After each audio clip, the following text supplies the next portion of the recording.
sommaire de cette édition, Kédougou, les coupeurs de route sèment la terreur dans la communauté rurale de Dembou. Au cours de leur forfait, ces malfrats ont déshabillé, malmené et dépouillé de leurs biens une cinquantaine d'orpailleurs et de sondeurs.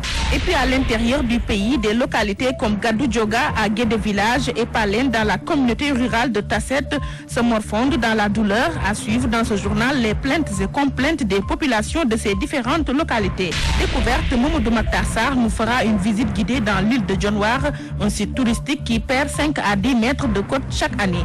L'actualité internationale et les sports boucleront la première partie de cette édition. En seconde partie, un seul point à développer, la revue de la presse de Samba Ndiaye.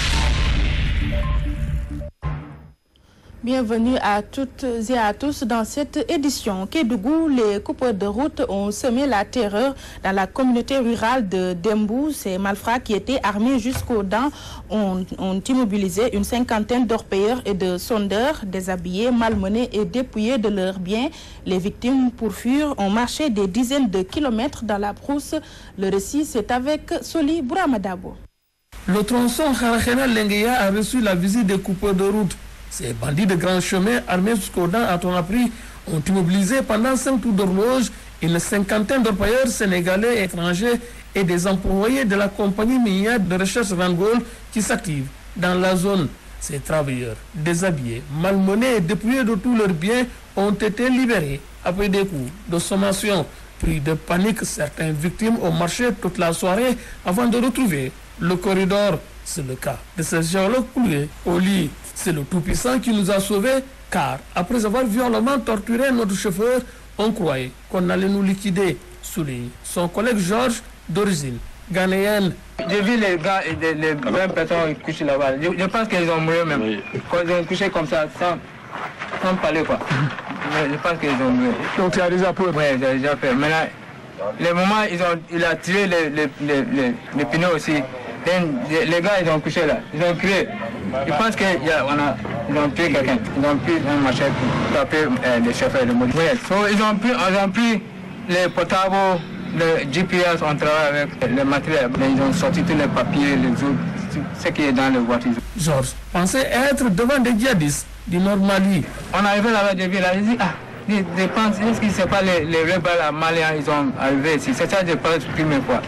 Bah, maintenant, après, j'ai demandé les chauffeurs, il m'a dit que non, ils pensent que c'est les bandits, quoi. Voilà. C'est les bandits. Bon, on ne connaît pas. C'est quelle nationalité fait ça? Informés, les hommes en bleu de la brigade de gendarmerie de Saraya, au nombre de 7, n'ont rien trouvé sur les lieux. À noter que l'insécurité dans la zone préoccupe au plus haut niveau les populations de la région. D'ailleurs, elles ont exigé la création d'un escadron et d'un commissariat lors de la récente tournée du gouverneur dans le Saraya. Kédougou, Soli Bouramadabo pour la radio-télévision. Soli Bouramadabo, les étudiants licenciés en géologie et biologie de la faculté des sciences et techniques dans tous leurs états. Ces étudiants réclament leur droit d'inscription en master car ayant rempli tous les critères. À cet effet, ils dénoncent la négligence des autorités universitaires. À ce propos, nous écoutons Bourama Fati, le porte-parole. Il est avec Mamoudou Faye. L'objectif visé à travers notre aujourd'hui, c'est juste pour alerter l'opinion publique par rapport à la question qui, depuis 2 mois, est là et rien n'a changé par rapport à l'évolution. Donc c'est juste pour alerter d'abord l'État parce qu'on a fait tous les recours au niveau de nos autorités universitaires.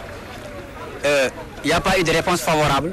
Nous sommes des étudiants du département d'Essène de la faculté des sciences et techniques de l'UCAD. Nous avons eu notre licence et nous voulons étudier. Et on est contraint d'étudier parce que le CEM-LMD, ils n'ont rien compris du CEM-LMD. Aujourd'hui, ils ont préféré mettre toute une génération dans la rue sans aucune qualification.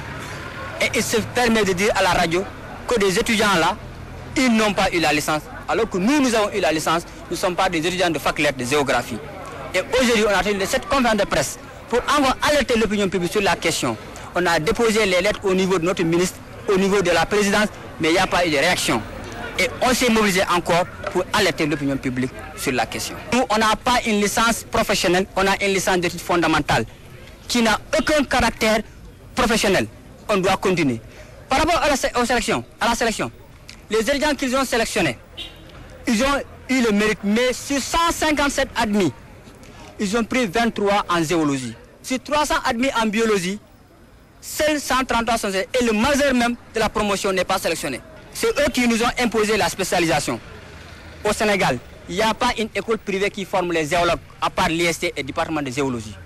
Comment on peut libérer des étudiants que vous avez imposé la spécialisation à partir de la deuxième année pour 2 ans de géologie et le dire aller dans la rue? On demande à l'État de nous dire clairement est-ce qu'on doit aller, est-ce qu'on débute les études supérieures, est-ce qu'on arrête pour tous les étudiants du Sénégal. Je pense qu'il doit différencier la licence professionnelle et la licence d'études fondamentales pour qu'il n'y ait plus eu cette question. Parce que vous voyez que la question est là, parce qu'on ne sait pas où aller, nous voulons étudier. Quand nous voulons étudier, ils doivent nous laisser, c'est notre droit, c'est ce qu'on demande à l'État. Bourama Fati, le porte-parole des étudiants licenciés en géologie, biologie de la faculté des sciences et techniques de l'université Cheikh Anta Diop de Dakar. Les drépanocytaires affichent leur indignation devant l'attitude des autorités. Ils accusent ces dernières d'être insensibles à leur situation et de refuser d'appliquer une directive ministérielle qui donne des avantages aux élèves et étudiants drépanocytaires. Madié Ndiaye, président de l'Association nationale des drépanocytaires du Sénégal, s'en explique au micro de Papo Mané.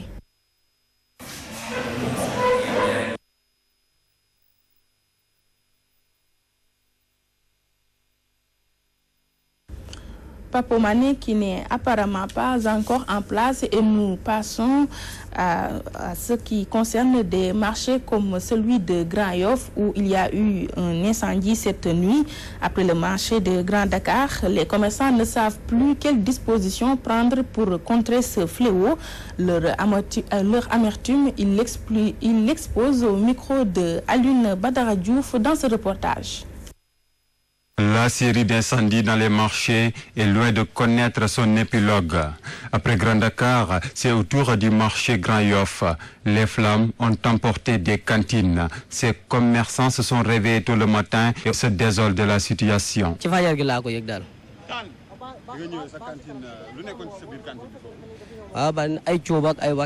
C'est à l'aube que j'ai constaté que l'incendie a emporté ma cantine. J'ai perdu plus d'1 500 000 francs CFA. C'est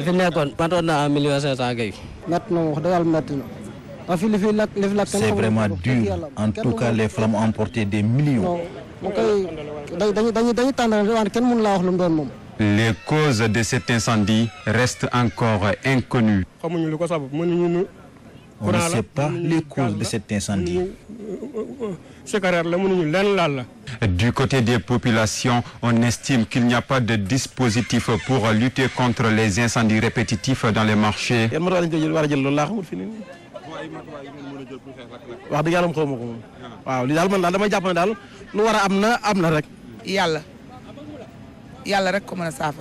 Seul Dieu peut résoudre ces incendies répétitifs à Dakar, parce que tout simplement, on n'investit pas pour enregistrer des pertes.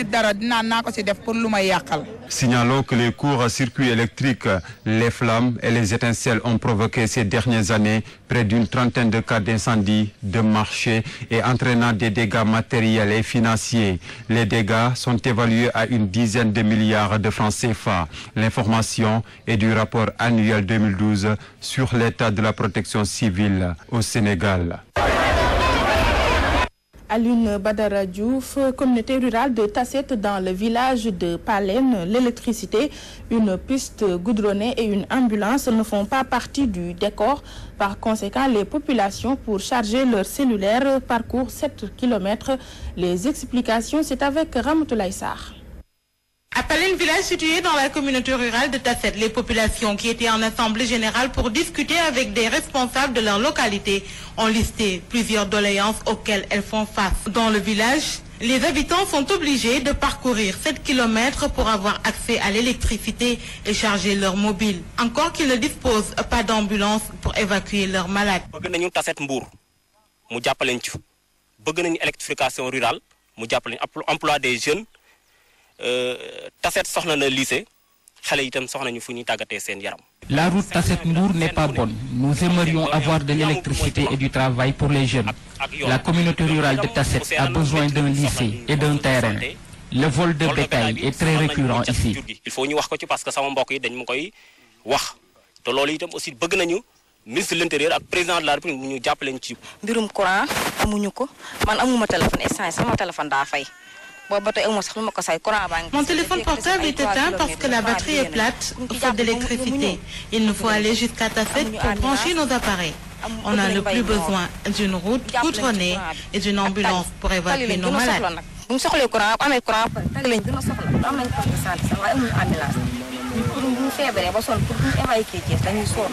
Malgré la relation tendue qui existe entre l'APR et le parti Rewmi, des responsables de la mouvance présidentielle venus voir ses habitants de Palène ont balayé d'un revers de main tout ressentiment que peut avoir des camarades à eux pour ensemble travailler durant les élections locales. C'est des positions qui peuvent être soutenues dans certaines localités, mais ce n'est pas valable dans toutes les localités. Donc j'ai pris l'exemple de Ngoundiane, j'ai pris l'exemple de Tasset. La tension existe au sommet, véritablement, entre le Rewmi et l'APR, compte tenu de la sortie de leur leader, quand même, une sortie incohérente par rapport à une dynamique unitaire qui avait été enclenchée. Donc qui n'est là que pour véritablement réaliser les conditions d'espoir des Sénégalais. C'est non logique de la part de leur leader, mais cela, en réalité, dans certaines localités, n'a pas quand même influencé le rapport quand même d'harmonisation, le rapport de complémentarité par biais de salam. Ramatoulaye Sarr, Radio-Télévision Walfadjri. Ramatoulaye Sarr, même son de cloche à Gadou Dioga dans la communauté rurale de Guédé Village. Cette localité qui est un véritable sanctuaire de la pauvreté est aujourd'hui dépourvue de toute infrastructure nécessaire à vie décente. Dans cette contrée, les femmes sont encore plus pauvres que les hommes, d'où leur complainte portée ici par Samba Koulibaly au micro de Aboukan. Aujourd'hui, le village compte plus de 5000 âmes. Nous n'avons que 2 puits. C'est vraiment une corvée pour les femmes. Il faut se lever très tôt, le matin à 6 h du matin.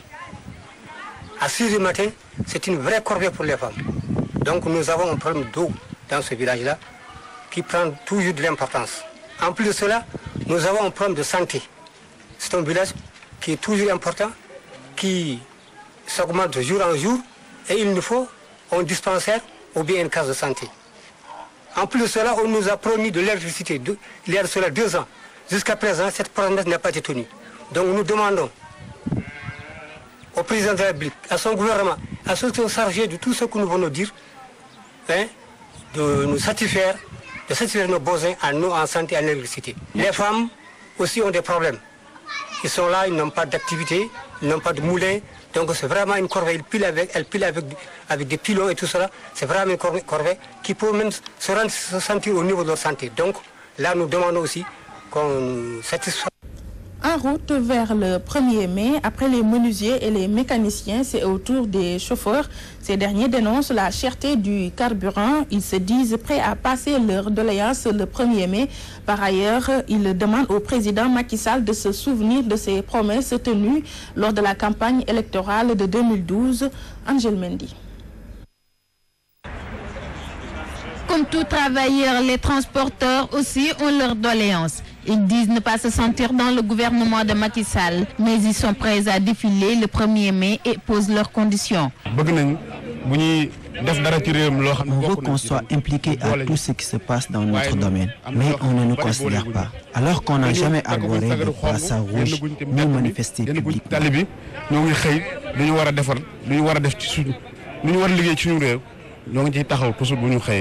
Les syndicats concernés depuis la venue de Macky Sall.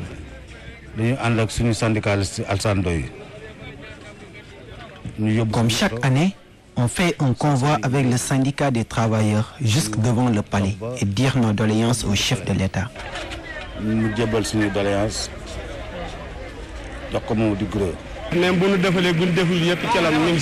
Ces chauffeurs dénoncent la cherté de la vie. Ils exhortent le nouveau régime à tout mettre en œuvre pour diminuer le prix du carburant. C'est devenu plus dur parce que le gasoil devient de plus en plus cher. En plus, le travail ne marche plus normalement comme avant. L'essence est chère. Le prix du transport n'est pas au beau jour. Sincèrement, c'est plus dur maintenant et on ne se sent pas dans les affaires. C'est dur dans tous les domaines et on l'a réclamé partout, mais sans suite. Nous, on remplit tous nos droits vis-à-vis d'eux.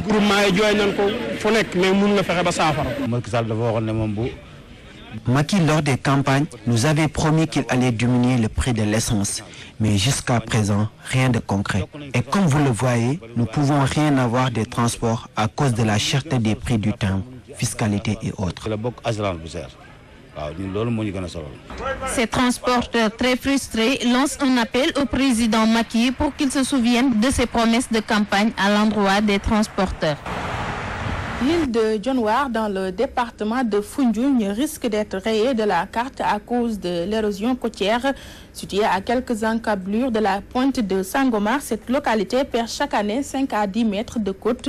À cela s'y ajoute le manque d'eau et d'électricité. Mamadou Maktassar nous fait découvrir cette île avec son lot de malheur. Voici son reportage.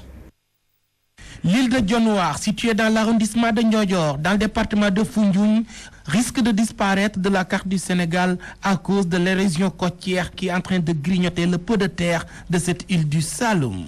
Les populations ont soulevé ces doléances lors d'un vaste rassemblement initié par l'ex-directeur de la poste qui est de la localité.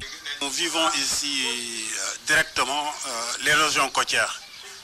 Et comme vous avez pu le constater ce matin, là, on perd chaque année entre 5 à 10 mètres de terre à cause de l'érosion côtière.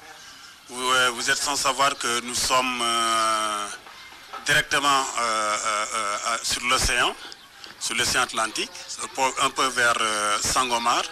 Et ce qui fait que l'érosion côtière est en train de faire des ravages de ce côté à Dionewar et dans les autres îles aussi, mais particulièrement à Dionewar.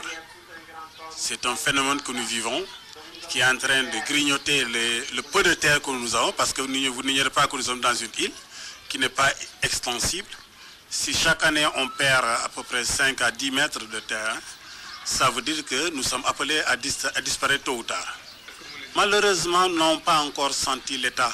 Le manque d'eau potable et d'électricité, l'accès difficile aux soins de santé sont aussi des maux dont souffrent les populations de Dionewar. C'est un village qui n'a pas de sage-femme.